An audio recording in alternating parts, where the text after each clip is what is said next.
Hello friend, आप देख रहे हैं अनुशिक्षा क्लासेस। तो आज हम आपको बता रहे हैं कर्क रेखा से गुजरने वाले 8 राज्य कौन कौन से हैं। तो सबसे पहले यह देखना है, ये है भारत का मैप। ठीक, तो हम आपको ये बता रहे हैं कि ये कर्क रेखा है जो पश्चिम से पूर्व की ओर गुजरने वाली काल्पनिक रेखा है। ये बीच में से निकलती है और पश्चिम से पूर्व की ओर निकलती है। ठीक है, तो फिर इसमें कौन कौन से राज्य होते हैं। तो कर्क रेखा से गुजरने वाले 8 राज्य होते हैं। तो वो कौन से हैं? तो सबसे पहले है गुजरात, फिर है राजस्थान, फिर तीसरे नंबर पे है मध्य प्रदेश और चौथे नंबर पे है छत्तीसगढ़ और 5वें नंबर पे है झारखंड, फिर 6वें नंबर पे है पश्चिम बंगाल और ये है 7वें नंबर पे है त्रिपुरा और 8वें नंबर पे है मिजोरम। ठीक, तो ये 8 राज्य है जहाँ से ये कर्क रेखा गुजरती है। तो कौन कौन से हो गए? गुजरात, राजस्थान, मध्य प्रदेश, छत्तीसगढ़, झारखंड, पश्चिम बंगाल, त्रिपुरा और मिजोरम। ठीक, ये कहाँ से निकलती है? पश्चिम से पूर्व की ओर निकलने वाली काल्पनिक रेखा है। इसकी लंबाई कितनी होती है? तो इसकी कुल लंबाई होती है 2678 किलोमीटर। ठीक, यह कर्क रेखा की लंबाई होती है 2678 किलोमीटर। अब यहाँ पे क्या लिखा है? इसकी ट्रिक है, भित्त पर गमछा झार। तो मी से क्या होता है? यहाँ पे मी लिखा है तो मी से हो गया है मिजोरम, मी से हो गया है मिजोरम और यहाँ पे त्रा लिखा है तो त्रा से हो गया है त्रिपुरा और पा से हो गया है पश्चिम बंगाल, पश्चिम बंगाल और यहाँ पे रा लिखा है तो रा से हो गया है राजस्थान। ठीक है, और गा लिखा है तो गा से क्या हो गया? यहाँ पे क्या है ट्रिक? मित्त पर गमछा झाड़, तो गा से हो गया है गुजरात। ठीक है, गुजरात हो गया और फिर माँ लिखा है तो माँ से हो गया है मध्य प्रदेश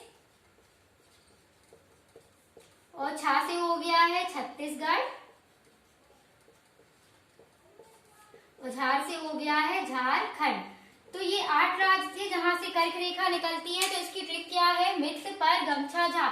तो मी से हो गया है मिजोरम और त्रा से हो गया है त्रिपुरा और पा से हो गया है पश्चिम बंगाल और रा से हो गया है राजस्थान और गा से हो गया है गुजरात और मा से हो गया है मध्य प्रदेश और छा से हो गया है छत्तीसगढ़ और झार से हो गया है झारखंड। अब हम इसकी राजधानियां पढ़ेंगे कि मिजोरम की राजधानी क्या होती है, त्रिपुरा की राजधानी क्या है, पश्चिम बंगाल की क्या है और राजस्थान, गुजरात, मध्य प्रदेश, छत्तीसगढ़, झारखंड, इन सब की राजधानियां क्या है। और इसमें ये भी पढ़ेंगे कि मतलब सबसे कम कर्क रेखा किस राज्य से निकलती है और सबसे ज्यादा कर्क रेखा किस राज्य से निकलती है। ठीक है, तो सबसे ज्यादा निकलती है मध्य प्रदेश से जो 14 जिलों से होकर जाती है और सबसे कम निकलती है राजस्थान से। अब इसके आगे देखेंगे हम लोग।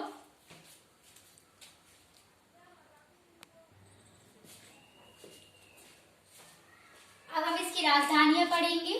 तो यहाँ पे क्या लिखा है? मिजोरम। तो मिजोरम की राजधानी क्या होती है? आइजॉल और त्रिपुरा की राजधानी होती है अगरतला और पश्चिम बंगाल की होती है कोलकाता और राजस्थान की होती है जयपुर और गुजरात की होती है गांधीनगर और मध्य प्रदेश की भोपाल और छत्तीसगढ़ की होती है रायपुर और झारखंड की है रांची। तो यहाँ पे हमने आपको ये ट्रिक बताई है, मित्त पर गमछा झाड़। तो मी से मिजोरम और त्रा से त्रिपुरा और पा से पश्चिम बंगाल और रा से राजस्थान और गा से गुजरात, मा से मध्य प्रदेश और छा से छत्तीसगढ़ और झाड़ से हो गया झारखंड। तो ये 8 राज्य हैं जहां से कर्क रेखा गुजरती है। तो नंबर 1 पे होता है गुजरात, दूसरे नंबर पे राजस्थान, तीसरे नंबर पे होता है मध्य प्रदेश, चौथे नंबर पे छत्तीसगढ़ और 5वें नंबर पे होता है झारखंड और 6वें नंबर पे होता है पश्चिम बंगाल और 7वें नंबर पे होता है त्रिपुरा और 8वें नंबर पे होता है मिजोरम। और ये पश्चिम से पूर्व की ओर निकलती है यह रेखा और इसकी लंबाई होती है 2678 किलोमीटर के लगभग होती है। ठीक, अब हम इसके आगे देखेंगे कि यहाँ पे कौन सी नदियां कहाँ से निकलती हैं। इसमें कर्क रेखा को कितनी नदियां काटती हैं इसके बारे में पढ़ेंगे। अब हम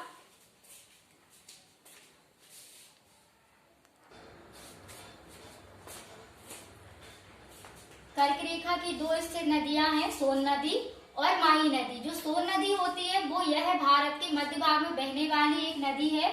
यहाँ लिखा है कर्क रेखा की 2 स्थित नदियां हैं, सोन नदी है और दूसरी है माही नदी।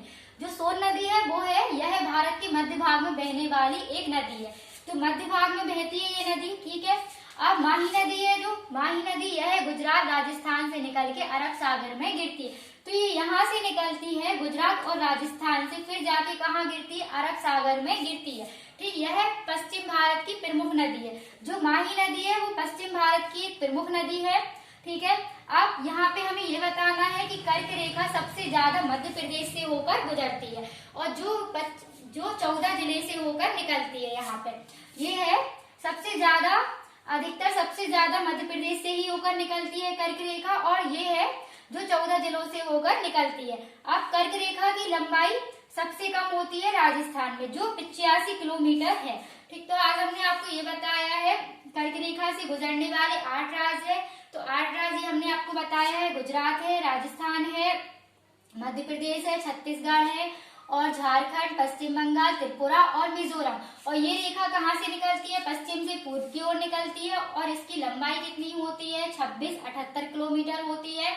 और यहाँ पे ये बताया है कि सबसे ज्यादा कहाँ से निकलती है, तो सबसे ज्यादा मध्य प्रदेश से होकर निकलती है, जो 14 जिलों से होकर निकलती है। और कर्क रेखा की सबसे कम लंबाई होती है राजस्थान में, जो इसकी लंबाई कितनी है? 85 किलोमीटर है। और यहाँ पे ये दिख रहा है आपको छत्तीसगढ़, तो छत्तीसगढ़ में क्या होती है? भारत की एक मानक रेखा है जो छत्तीसगढ़ और कोरबा से होकर निकलती है। यहाँ पे ये भारत की मानक रेखा है, छत्तीसगढ़ और कोरबा से होकर निकलती है। तो हमने आपको इस वीडियो में ये बताया है कि भारत की कर्क रेखा के बारे में कि कौन कौन से राज्य से होकर निकलती है। तो 8 राज्य से निकलती है और इसकी लंबाई कितनी है और यहाँ पे सबसे ज्यादा किस राज्य से होकर निकलती है तो ये बताया है, और सबसे कम किस राज्य से होकर निकलती है। और यहाँ पे ये बताया कर्क रेखा की 2 स्थित नदियां कौन कौन सी है, तो ये होती है सोन नदी और महानदी। तो जो महानदी होती है वो गुजरात राजस्थान से निकल के अरब सागर में गिरती है, और यहाँ पे ये सोन नदी है, यह भारत के मध्य भाग में बहने वाली एक नदी है। अब इसके आगे के बारे में हम लोग अगली वीडियो में बताएंगे हम आपको। ठीक है, तो अगर आप लोग को वीडियो अच्छा लगे तो आप लाइक कीजिए और सब्सक्राइब कीजिए।